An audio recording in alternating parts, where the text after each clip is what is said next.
Já pensou? Já sabe o que você vai perguntar? Bom, eu como apresentador já estou aqui confabulando nos meus neurônios por onde que eu começo, principalmente com o Reginaldo. Vou dar uma chance aqui pro padre, que é a primeira vez que ele está chegando. O Reginaldo já posso botar ele na fogueira, que não é a primeira vez. Bem-vindo, Reginaldo, mais uma vez. Obrigado, Laércio, pelo convite para participar do programa, viu? Tudo bem? Tudo jóia, tudo ótimo. Tranquilo, né? Tranquilo. Sempre sorrindo, sempre simpático, sempre tranquilo. E o padre, bem-vindo, padre, sua bênção. Deus abençoe, Laércio. Deus abençoe todo o povo de Deus, né? O Reginaldo aqui presente. É uma alegria estar aqui. O padre Alessandro, paróquia Beato José de Anchieta, 2 aninhos de padre, padre? 2 anos, 2 meses de padre. Então estou ainda como uma criança, gatinhando, né? Mas é muita alegria, né? Cheio de borracha para queimar, então. Cheio de borrachas para queimar. A graça de Deus em servir o povo com alegria. Graças a Deus, que beleza. Hoje nós temos aqui no programa o tema traição. Traição. É um tema complicadíssimo, mas o Reginaldo envolve toda essa realidade humana, né? Vamos começar por você, porque a gente costuma dizer que a pessoa humana é um mistério.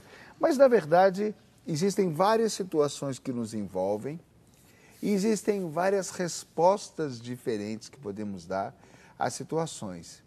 Nem sempre o traidor, ele fez por mal. Eu já quero abrir por aqui, porque a traição, muitas vezes a pessoa não tem firmeza, não tem constância, não se encontrou, ainda está meio perdido, não sabe o que fazer. As coisas hoje estão indo muito assim, as pessoas estão se deixando levar e muitas pessoas se veem numa situação que não gostariam de estar. Só depois a gente cai na situação que a gente vai acordar, né? Não tem muito disso? Tem. Eu acho que é interessante o que você está trazendo, Laércio, porque a gente pode pensar da seguinte forma: a traição como agressividade. Quando uma pessoa agride ou quando uma pessoa trai, há uma tendência da gente de rotular essa pessoa e às vezes até criticar levemente a pessoa e tudo mais, né? Só que às vezes a gente esquece de entender o porquê aquele comportamento ele surgiu. Ou seja, aquela traição, aquela agressividade, se ela acontece ou se ela aconteceu, é porque tem uma história por detrás. Então, antes da gente rotular essa pessoa, ou marginalizar essa pessoa, ou julgar essa pessoa, é importante sempre a gente avaliar e entender esse histórico de vida dessa pessoa, para saber o que aconteceu para ter esse ato de traição, esse ato agressivo, né? Hoje em dia, né, padre, a gente começa com esses relacionamentos. Os casais já nem têm tempo para se conhecer, já estão na intimidade, já estão tendo sua relação sexual no namoro, já põe os pés pelas mãos, precipita, não amadurece, muitas vezes fica grávida antes, quando vê já está casado e a pessoa depois fala, poxa, eu estou aqui 20 anos, já estou preso nessa situação e já... Muitas vezes a pessoa vai reconhecer a situação que ela mesma causou depois. E aí vem um monte de possibilidades e, vamos dizer assim, as nossas amizades, ideias erradas nessa hora não faltam, né, padre? Com certeza. E é aquilo, o amor, né? A traição quando não há amor. E assim, o amor, ele é a base de tudo, para todos nós, né?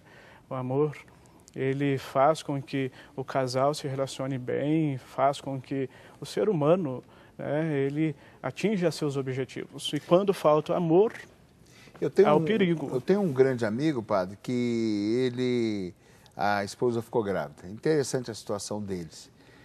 Nem vou dar muitos detalhes, que às vezes o pessoal pode reconhecê-lo, mas para dizer. Então eu acompanhei, conheço já há 11 anos, 12 anos, e acompanhei bastante essa situação dele desde o início.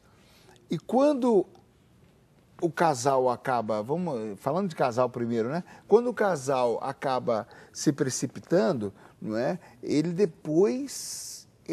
tem que correr atrás do tempo perdido, queimou as etapas, e aí depois recém-casado com criança, Eles estão casados, tudo bem, graças a Deus, estão bem, seguindo a vida em frente, já tiveram outros filhos, tudo vai bem, graças a Deus. Mas eles sofreram. Eles sofreram. Aí eu acho bonito, assim, nesse sentido, né? Ele, como homem, para honrar, ele sofreu muito. Eu vi aquele rapaz muitas vezes triste, porque botou os pés pelas mãos. Nessa hora, a pessoa também, ela tem que buscar um pouquinho... É sempre bom ajuda, né, padre?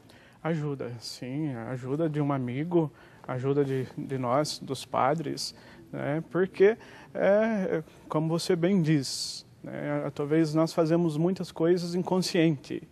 E depois, no momento que tomamos consciência do fato, né, a vida, ela passa, os anos passam. E aí forma-se a família, né, Reginaldo? A família, então, ela é o princípio de tudo. E aí a pessoa não construiu aquela casa sobre a rocha, como mesmo diz o Evangelho de São Mateus, né? E essa casa, qualquer problema, limitação, e aí entra a traição, muitas das vezes, um dos cônjuges, ou o casal, um deles não consegue fazer essa passagem. E aí cai mesmo. E vale lembrar, em cima do que nós estamos conversando aqui, é que não existe pessoa ignorante ou pessoa inteligente. O que existe são pessoas que têm um conhecimento num contexto e não têm conhecimento em outro contexto. E muitas vezes a escola que eu digo, a escola normal, formal, ela não ensina como relacionar-se com o outro, não é? Então, às vezes, a pessoa ela passa uma etapa e começa a ficar perdida e ela não tem conhecimento para lidar com essas dificuldades do relacionamento. E aí, nesse sentido, vale a orientação de um padre, uma orientação de uma igreja, a orientação de uma pessoa mais experiente, de um pai, de um amigo mais... De um avô. Exatamente, e até de um psicólogo mesmo. Eu tenho um pai que chegou para um outro amigo meu, que engravidou a namorada, e aí ele falou, pai, fulana está grávida. Ele falou, muito bem, agora você já comeu a fruta, agora você vai chupar o caroço. Achei bacana. E fez ele honrar. Mas já que você está falando dessa situação, Reginaldo, o que a gente chama de etapa? A etapa, ela nesse caso do conhecimento e da relação, ela tem as suas características próprias de, vamos dizer, de crescer o conhecimento, crescer a confiança e acabar entregando um pouco mais dos seus tesouros. A gente não consegue pular as etapas. Nós precisamos de um passo após o outro. Nós precisamos de pedagogia, não é? Precisamos. A gente poderia pensar que todo ser humano tem fases de desenvolvimento. Desde a infância, passando pela adolescência, se tornando adulto e até chegando à terceira idade, à velhice, há fases de desenvolvimento. E nessas fases de desenvolvimento, há algumas necessidades que precisam ser realizadas. Quer dizer, quando você é criança, você precisa receber afeto, carinho, atenção, afago e tudo mais. Quando durante essa fase não acontece isso, não é realizado essa situação, acontecem as carências. Acontecendo as carências, pode-se desandar desse caminho. Ótimo. Aí a gente abre uma lacuna. Eu estou dando uma pan já, padre. Assim, ó, dando uma geral no assunto. Uma geral. A gente falando das carências, a gente pode falar também, por exemplo, das amizades. Aí a gente abre para outro aspecto. Então, a pessoa, até num colega de trabalho, aquela pessoa que, vamos falar assim, que é um pouco inocente demais, que confia em todo mundo demais. Desculpa falar assim, não estou desmerecendo nada nem ninguém, mas parece até bobinha demais. Entrega seus tesouros para todo mundo. Essa, a gente pode dizer que talvez ela não tenha vivido bem alguma etapa, ô Reginaldo? Eu sei que estou te jogando numa fogueira, mas vamos correr um pouquinho de risco. Como eu estava falando no início, não existe pessoa ignorante ou existe pessoa inteligente, né? Existem pessoas que conhecem muito de algum contexto e desconhecem de outro contexto. Então, nesse caso, de uma pessoa que às vezes não tem uma malícia no ambiente profissional, é que às vezes ela não teve uma orientação para lidar nesse contexto profissional. Então, nesse caso, às vezes ela precisa levar algumas rasteiras, precisa aprender para poder aprender. Precisa levar algumas rasteiras. Precisa passar isso. Tem pessoas que são um pouco mais sortudas, porque às vezes tem um pai, tem um amigo que vai orientando, ó, não fala isso, não faça isso, ambiente profissional não é ambiente pessoal. Ambiente pessoal você pode brincar, você pode falar bobagem. A pessoa precisa ter um pouco de critério, isso não é fácil. Não tem muito... Muitas vezes os pais não ensinam os filhos a... Olha, quando você vê esse sinal, onde tem fumaça, pode ser que tenha fogo embaixo, né? Muitas vezes a gente não é educado para ter uma certa percepção, nem vou falar malícia, antes de chegar na malícia ainda, uma percepção, às vezes, do que é natural, não é? Vale lembrar que a história educacional brasileira é uma história recente, ela é muito jovem mesmo, né? Se a gente for pegar essa educação de pai para filho, em que o pai senta, tenta conversar, abre um diálogo para discutir o problema, propor algumas soluções, elogiar e valorizar o filho, isso é algo muito recente na nossa educação brasileira, né? Então, quer dizer, imagine como foi o seu avô, o seu bisavô, como que foi toda essa orientação. Então, isso é muito recente na nossa educação. O meu pai era assim, o meu avô botava ele num cavalo chucro, aos 12, 13 anos de idade, lá no interior do Rio Grande do Norte, pegava o chicote e falava, se você cair, eu estou te esperando. Quer dizer, então... uma educação a tapas, né? É a tapa. Ou ele se virava, ou ele se virava. Então, a pessoa, às vezes, vai lidar depois com uma situação de um pouco de afeto que recebe, ela já se entrega toda. Muitas vezes pode acontecer, né, padre? Um olhar, né? Um olhar de estudo também. Na minha infância, fui criado pelos meus avós. O meu avô, materno, apenas com o olhar, ele transmitia tudo. Ele ensinava, nós já sabíamos se estávamos fazendo alguma coisa que era errada ou certa. Então, e hoje há um desacreditar também. Quando o padre atende as confissões, muitas das vezes o atendimento, o aconselhamento, eu percebo um pouco disso nas pessoas. Esse desacreditar. Não acreditam mais, medo. O medo, mas o desacreditar, assim, na questão da traição. Sim. Porque já passou pelo momento de traição. Padre, a pessoa que passa por um momento de traição, o senhor que atende bastante também, então, a gente pode dizer que o primeiro momento é ela que precisa de ser cuidada? Sim, primeiro momento em vez de cuidar da situação, o que fazer ou como fazer, primeiro momento ela precisa cuidar dela. Ela precisa abrir o coração. O coração é a chave. Quando chega uma pessoa e fala para mim, está triste, magoada, muito com ressentimentos, eu falo assim, olha, o coração, rezar, é oração, mas abrir o coração e rever o que te levou a acontecer isso, né? E como nós estamos aqui falando, né? Um olhar de estudo e a criação da pessoa. Outro dia eu estava atendendo uma pessoa e ficou claro, e depois com jeitinho eu fui conversando com ela e ela começou a perceber que ela se anulou. Ela entendeu que ser uma só carne no casamento, que ela tinha que ser tudo para o marido. E aí ficou aquela pergunta, até onde o seu marido não sentiu falta da sua postura, da sua opinião, até da sua contradição, né? Até da sua, às vezes, forçada de barra, não é? Porque a gente precisa, na relação, não é, Reginaldo? Você, como psicólogo, você pode nos falar na relação, a gente precisa do polo positivo e do polo negativo. Isso. A gente, muitas vezes, precisa de ser colocado contra a parede e ser contrariado para a gente até se sentir amado. Isso. É bacana o que você está falando, Laércio, porque a gente tem que pensar um pouquinho nesse caso aí, que a qualidade de relacionamento tem uma variável muito interessante, que é a questão do equilíbrio de forças. Não é? Se o marido dá uma opinião, a esposa também dá uma opinião. Não é? Se o marido se posiciona, às vezes a esposa se posiciona. Ora, um vai para dançar, porque o homem gosta mais de dançar, ora vai para a casa dos familiares da esposa, porque gosta. Então há esse equilíbrio de forças. E para ter esse equilíbrio de forças, a gente tem que pensar num conceito na psicologia que nós chamamos de assertividade. O que é assertividade? Assertividade é eu me posicionar de uma maneira educada, sem ofender o outro. A gente pode falar que é isso que as pessoas falam da verdadeira amizade, né? O pessoal fala que o verdadeiro amigo não é aquele que passa a mão na cabeça em tudo, mas aquele que sabe chegar na hora certa e falar, olha aqui, ô seu cabo safado, você está errando nisso.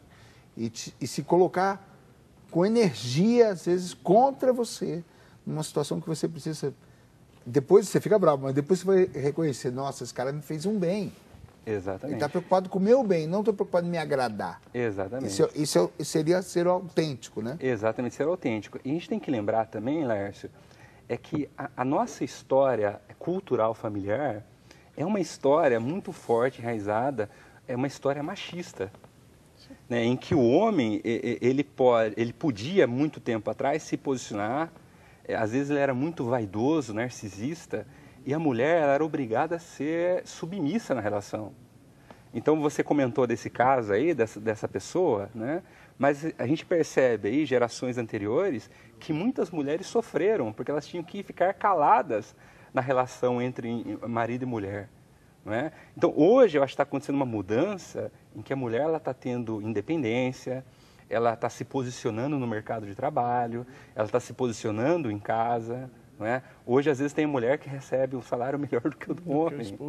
Do que o esposo, né? Então, o que está acontecendo é que hoje ela consegue se posicionar, ou consegue se valorizar. Mas se você pegar as mulheres mais velhas, elas tinham muita dificuldade, porque todo o contexto não permitia esse espaço, né? É possível, padre, que muitas dessas pessoas, vamos dizer assim, não estou generalizando não, viu gente, pelo amor de Deus, mas é possível que muitas dessas pessoas que sofrem como a traição, vamos botar entre aspas aqui, além da traição, uma opressão, muitas vezes são pessoas que não encontraram o seu lugar, não assumiram o seu lugar, que até se omitem um pouco. O padre, no aconselhamento, precisa ter muito tato também para ajudar a pessoa a se despertar como pessoa, né? Sim, sim. Ele precisa perceber, né? Perceber a pessoa, como você falou, Laércio, anteriormente, na questão do anular. Então, muitas pessoas se anulam, né? Não falam e não se expressa dentro da casa, né? Junto com mesmo os filhos, ou então a esposa, né? E entra a questão do machismo, né? Então, o que faz com que a pessoa, ela o quê? Ela se feche totalmente, né? Ela entra num casulo, né? E ali ela não responde ao amor. Né? E quando ela não responde ao amor, ali o esposo ou a própria esposa, né? Eles buscam... Se a gente colocar o amor a nível cristão, a gente pode pegar uns exemplos bem cruéis de nosso Sim. Senhor, por exemplo, botando Pedro na contra parede. Você me ama mesmo? 3 vezes. Você me ama, Pedro? Mas e a vergonha que Pedro, o mico que ele teve que pagar ali, a situação diante de todos, todo mundo sabendo, ele fugiu da situação, ele correu, ele mentiu, traiu, deu as costas e saiu correndo, e foi chorar longe. Longe, para ninguém ver. Para ninguém ver, mas ficou público a situação. E quando nosso Senhor... Então, o amor, ele exige um pouco disso. Vamos lá. Você ama mesmo? Então, vamos lá. Qual é a sua parte? Até onde você vai? Tem que fazer a sua parte. Sim, sim, sem dúvidas. Até onde você vai servir. Até onde você vai levar a sua história. Até onde você vai continuar escrevendo a sua história. Né? E não lesando as outras pessoas, não sendo infiéis. Eu acho que a primeira traição que acontece, às vezes, é consigo mesmo, né? Consigo mesmo. A pessoa, ela tem alguns valores e ela não consegue manter esses valores, não consegue seguir a risca esses valores. Então, é interessante pensar no contexto da traição, porque a traição não é só conjugal. A traição é consigo mesmo, a traição, ela tem vários contextos, mas acho que ela se inicia por você mesmo, pelos seus valores. o quanto você luta pelos seus valores? A gente fala bastante aqui, padre, o Reginaldo já veio outras vezes, ele falando isso está me recordando, a gente fala bastante aqui dessa ajuda que as pessoas não vão buscar. Né? Então, por exemplo, ele tá falando da pessoa trair-se a si mesma. Então, o marido está ali na corda bamba, quase já traindo, insatisfeito com a esposa e não tem coragem de falar. Insatisfeito com o casamento e não tem coragem de admitir. Insatisfeito com a situação financeira, insatisfeito com os filhos que já tem, porque não tem domínio, enfim, ele já está ali pronto para virar as costas e sair, mas não tem coragem de buscar ajuda. Acho que os homens, eu acho que é mais difícil ainda, né, Reginaldo? Pela sociedade machista, como você citou. E a gente comenta aqui muito isso, padre, que eu comento, né, como é bom esse programa nesse sentido, porque a gente coloca padre, coloca psicólogo, psicopedagogo, as pessoas para ficar claro para quem está em casa que hoje se tem instrumentos para a gente buscar ajuda. A gente não precisa ficar à deriva. Nós temos uma missa, tem uma missa na minha paróquia, que é outro padre que celebra, o padre Rogério. Essa missa é quinta-feira, nas quintas-feiras. E eu dou atendimento das 18 até as 20, 30, 21 horas. Mas muitos casos, muitas pessoas vêm de várias cidades da região e a gente percebe muito essa questão. Né? Assim, muitos estão ali, né, porque foram à missa, assistiram à pregação do padre e depois então eles avaliaram a sua vida, né, e viram que, né, puderam perceber, analisar que perderam um pouco do tempo, mas agora quer continuar. Perderam o fio da meada. Perderam o fio da meada, mas querem continuar. Então é o quê? Pessoas que 30 anos que não entram na sala do padre, 35 anos, 20 anos, 15 anos, que não falam, não conversam com o padre, não se abre com ninguém. Não se abre com ninguém. Com ninguém. Isso. Ninguém. Tem um ponto importante para ressaltar aqui, é que a gente vive numa cultura em que o homem, devido a muitas gerações, ele precisava ser o provedor da casa. Trazer o dinheiro, pagar as contas da casa, e a mulher ela ficava gerenciando o lar ali. E aí, nesse sentido, muitas vezes, o homem, entre aspas, ele tinha que ser o guerreiro. Ele tinha que lutar lá para trazer sustento para casa. E nesse ser guerreiro é comprado um papel. Né? Ou seja, o guerreiro ele não pode dizer a fraqueza dele. O guerreiro não pode dizer que ele sofre, que ele tem dificuldade. O guerreiro ele tem que dizer sempre que ele vai dar conta, que ele vai resolver as coisas. Né? Então, assim, são gerações e gerações de ser guerreiro. Hoje, acho que a mulher está pegando esse espaço de ser guerreira também, né? Até pela cultura que está se mudando. Mas é interessante que acontece que, imagine só, o avô era guerreiro e não falava os problemas dele. Passa a ideia para o pai que ele não pode passar os problemas dele. Passa para o filho que passar problema é coisa de fraco. Então, essas gerações, elas não vão à igreja falar que tem problema, que tem dificuldade afetiva, que sofre calado, né? Então, a gente vem de gerações dessa forma. E também é um psicólogo, né? Porque até bem pouco tempo atrás, ou para muita gente ainda, ir no psicólogo é coisa de maluco, né? Exato. Exatamente. Psicólogo e psiquiatra, né? Psiquiatra, é maluco. E tem algumas redes de televisão que acabam fortalecendo essa ideia de que o psiquiatra e o psicólogo também é para loucos, né? né? Principalmente ligado às novelas, assim. É interessante você ver os papéis de psicólogos e psiquiatras na novela. Sempre são papéis, assim, que... pejorativos. Exatamente. Acabam manchando um pouco a imagem do profissional. Sim. Acho que vale ressaltar um pouco isso para as pessoas, até mesmo para quebrar um pouquinho esse paradigma que as pessoas têm com o psiquiatra e com o psicólogo. Né? O que nós estamos tentando colocar para você aqui, meu irmão, você homem que está vendo e participando, você merece ser cuidado e bem cuidado e ser feliz, né? Vai buscar ajuda se for preciso. Interessante que na vida comunitária, eu vivi 20 anos na Canção Nova, e na Canção Nova eu tive essa oportunidade de ir a psicólogos, de ir até um atendimento mais sério, de ousar, e a gente treme. Mas vou ter que falar sobre isso, né? E realmente essa cultura não parece que é uma coisa antiga e não é. É muito recente, né? E eu sou das pessoas que ainda tem hora que me vejo machista e fico envergonhado, falando, mas eu ainda tenho isso. E a gente tem, né?